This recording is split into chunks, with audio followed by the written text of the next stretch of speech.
My name is Marcus Chen, and for 15 years, my family thought I was just a janitor at Byte Tech Solutions. Every Sunday dinner was the same: subtle jabs, disappointed looks, and not-so-subtle suggestions about real careers. But what they didn't know was that while I was mopping floors at night, I was building something that would change everything. Marcus, you're 38 now. My mother sighed during our weekly family dinner, pushing her barely touched pasta around her plate. Don't you think it's time to find a real job? I kept my eyes on my food, letting the familiar sting of her words wash over me. Across the table, my sister Olivia adjusted her engagement ring, making sure the massive diamond caught the light. As a senior executive at Goldman Sachs, she never missed an opportunity to remind everyone of her success. "Mom, leave him alone," Olivia said, her voice dripping with fake sympathy. "Not everyone is meant for success. At least he's honest work." The way she said honest work made it sound like a terminal illness. My father didn't even look up from his phone. As the former CEO of a Fortune 500 company, he'd long since given up on having a son who would follow in his footsteps. "Byte Tech Solutions," he muttered. "Cleaning up after real technologists, at least you get to be near success, even if you'll never achieve it." If they only knew that Byte Tech Solutions wasn't just where I worked. It was where I learned everything I needed to know about building my own tech empire. It started 15 years ago when I graduated with a computer science degree from MIT. My family expected me to join a prestigious tech company or follow my father into corporate leadership. Instead, I took a job as a night janitor at Byte Tech Solutions. "He's lost his mind," my mother had wailed when I told them.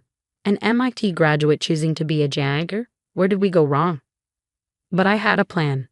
During my final year at MIT, I developed an algorithm that could revolutionize how artificial intelligence processed natural language. The big tech companies would have bought it immediately, but I wanted to build something of my own.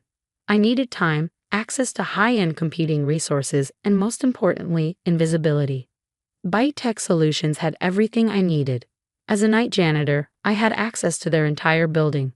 No one paid attention to the quiet guy with the mop and bucket. No one noticed when I spent extra time cleaning the server rooms, studying their setup. No one cared when I stayed late, allegedly to polish the floors. During those late nights, while everyone thought I was just pushing a broom, I was learning everything about how a major tech company operated. I saw their mistakes, their inefficiencies, their missed opportunities. More importantly, I had unlimited access to their discarded equipment. Perfectly good computers and servers they threw away during upgrades. In the basement of my small apartment, I built my own mini data center from their cast-offs. Every night after my shift, I worked on refining my algorithm, testing it, improving it. I lived on coffee and determination, sleeping just 4 hours a day. "At least get your own apartment," my mother would plead during family dinners. "Living in that tiny basement apartment at your age. What will people think?" What they didn't know was that I owned the entire building. I bought it through a shell company when my first patent was quietly approved. The tiny basement apartment was just my cover. The real magic was happening in the secured upper floors, where I had built a state-of-the-art development facility. I called my company Phoenix Intelligence. The name was my private joke, rising from the ashes of discarded technology and overlooked potential. For 15 years, I operated in complete secrecy, using a network of shell companies and private investors who never met me in person. The janitorial job was my perfect cover. Who would suspect the quiet janitor was actually running a cutting-edge AI company? My algorithm evolved into something revolutionary, an AI system that could understand and process human emotion in real time. While other companies were still struggling with basic natural language processing, Phoenix Intelligence had created something that could understand the nuances of human communication, the subtle undertones of emotion in written and spoken words. Major tech companies started licensing our technology through our shell companies, never knowing they were dealing with the janitor who cleaned their offices. Byte Tech Solutions, my employer, became one of our biggest clients. I would sometimes sit in their lobby, supposedly on my break, watching executives rush past me to meetings where they discussed the brilliant technology from Phoenix Intelligence. As our success grew, I maintained my cover perfectly. I drove a 15-year-old car, wore second-hand clothes, and lived exactly as everyone expected a janitor to live. Every dollar I earned went back into the company or into secure investments. My family's disdain became my perfect camouflage. But everything was about to change. Yesterday, Phoenix Intelligence filed for its IPO. After 15 years of secrecy, the world would finally know who I really was. The timing wasn't my choice. Going public meant I had to reveal my identity as the founder and CEO. And tomorrow was my sister's wedding. The Plaza Hotel's grand ballroom sparkled with extravagance. My sister Olivia had spared no expense for her wedding, inviting over 500 guests, most of them business executives and social elites. I adjusted my simple black suit, bought off the rack as everyone expected from a janitor, and found my seat at the far corner of the family table. "Marcus," my mother hissed as I sat down, "couldn't you at least have bought a new suit for your sister's wedding? And that tie?" She shook her head, looking around to make sure none of her friends had noticed her embarrassing son. I touched the blue tie I was wearing, handmade Italian silk that cost more than my mother's entire outfit. But of course, she assumed it was a cheap knockoff. Sorry, Mom, it was the best I could afford. The wedding ceremony was exactly what you'd expect from a Goldman Sachs executive marrying a tech billionaire. Olivia floated down the aisle in a designer dress that probably cost more than what they thought I made in a year. Her fiancé James stood at the altar in a custom tuxedo, looking every bit the successful entrepreneur they all thought he was. What none of them knew was that James's company was on the verge of collapse. His revolutionary AI technology was years behind what Phoenix Intelligence had already developed. In fact, his company had recently begged Phoenix Intelligence for a partnership, not knowing they were pleading with the janitor who cleaned their competitors' offices.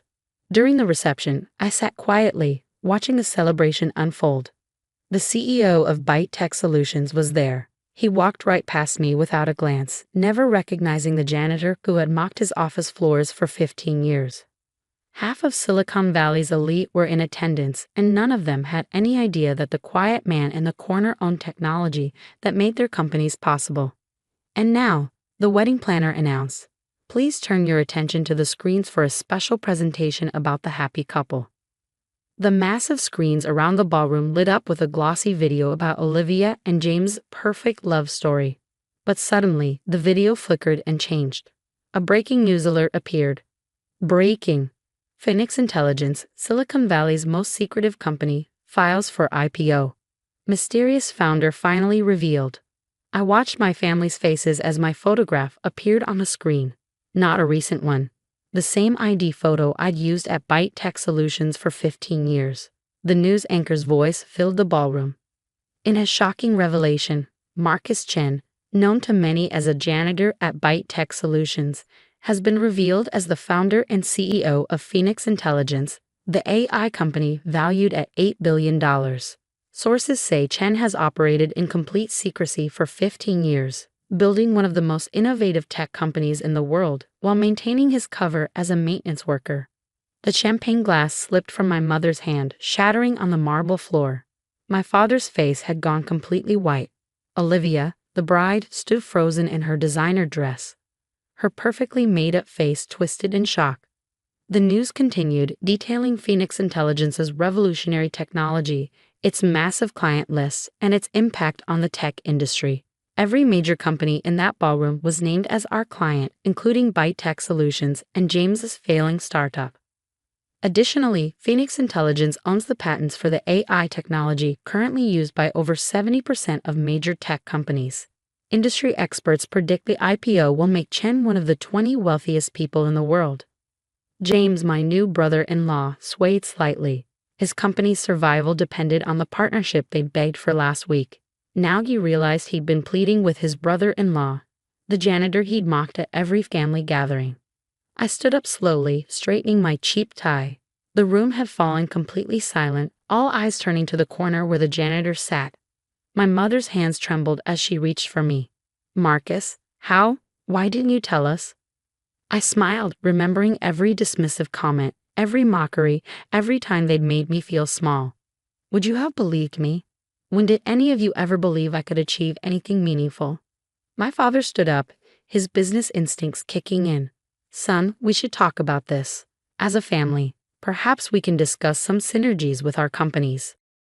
"Actually," I said, checking my watch, "I have a board meeting in an hour. We're discussing which AI patents to license and which ones to revoke." James's face went even paler. His company's survival depended entirely on Phoenix Intelligence's technology.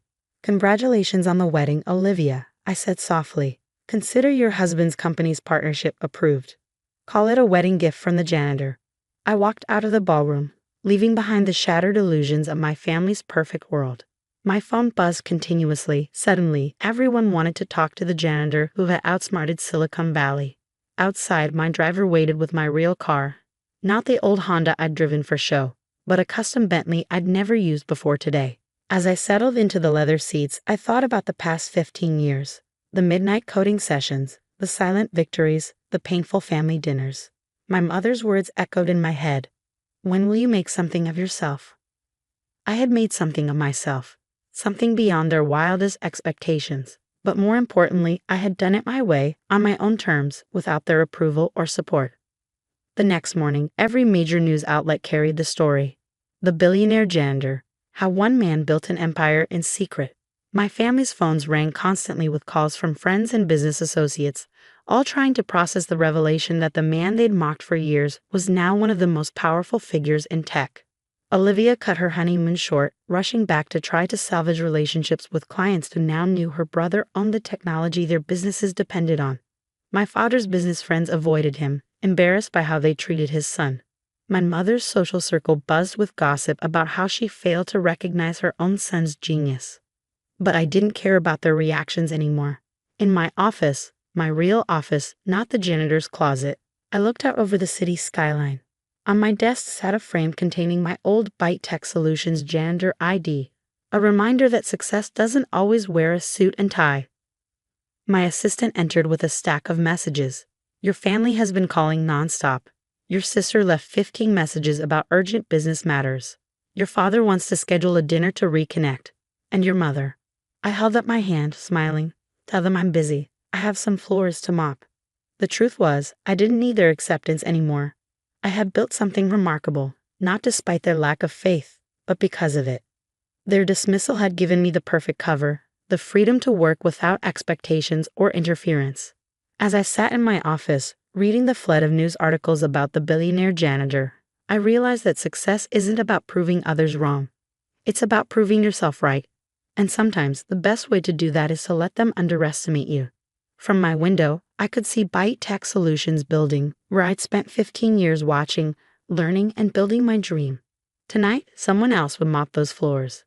But the lessons I learned there, about patience, humility, and the power of being underestimated, would stay with me forever. After all, every empire has to start somewhere, even if it starts with a mop and bucket.